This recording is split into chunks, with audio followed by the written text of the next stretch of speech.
ایک مسئلہ بہت سامنے آ رہا ہے کہ بچی کتنی ہوئی، بچی ہو گئی، بچی کی عمر ہو گئی 16 سال، کیا کہہ دیا ابھی تو پڑھ رہی ہے، ابھی بچی پڑھ رہی ہے، پڑھائی پوری کر لے گی پھر آگے کام دیکھیں گے۔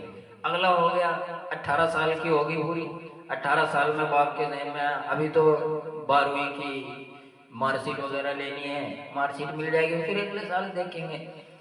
پھر 19ویں سال میں لگ گئی، 19ویں سال میں پھر کیا دیکھتے ہیں، چلو اب کے رشتہ دیکھیں گے اس کا۔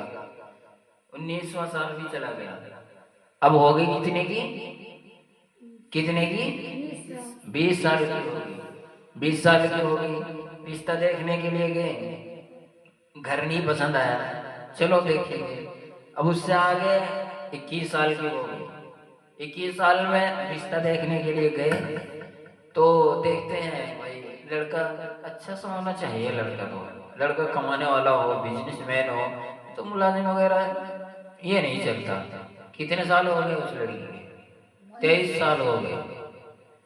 پھر اسی طرح کرتے کرتے کہ بھائی کبھی رشتہ پسند نہیں ہے، کبھی گھر والوں کے من میں نہیں ہے، کبھی لڑکی کو رشتہ پسند نہیں ہے، کبھی گھر والوں کو لڑکا پسند نہیں ہے، کبھی لڑکے والوں کا کاروبار پسند نہیں ہے۔ اسی طرح کرتے کرتے کرتے کرتے لڑکی کی عمر کتنی ہو گئی، 30 کے اوپر پہنچ گئی، 38 سال میں عمر پہنچ گئی۔ اب کیا ہے، اب لڑکی مایوس ہونے لگی اپنی نفسانی خواہشات سے، اپنے خواہشات جو ہوتی ہیں مایوس ہونے لگی۔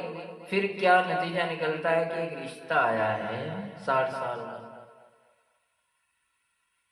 لڑکی بھی مایوس ہو گئی کہ بھائی کیا کریں، کرنا شادی کریں، 60 سال کا ہی صحیح۔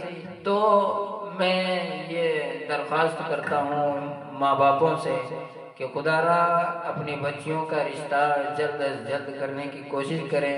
حدیث پاک میں آتا ہے کہ جب بچی بالغ ہو جائے اس کا رشتہ کر دیا جائے۔ اور آج کل کے حالاتوں کو دیکھ کر کے بہت دل گھٹتا ہے کہ لوگ کتنی بدکاریاں کر رہے ہیں، کتنی برائیوں میں مشغول ہیں۔ اگر آپ بیٹیوں کا رشتہ، بیٹوں کا رشتہ دیر میں کرتے ہو تو کیا نتیجہ آئے گا تمہارے سامنے؟ نتیجہ وہی آئے گا کہ بیٹی بھاگ رہی ہے، پھر بیٹا کسی کو لے کے بھاگ رہا ہے، پھر ماں باپ سر پکڑ کے روتے ہیں کاش ہم یہ کام کر دیتے۔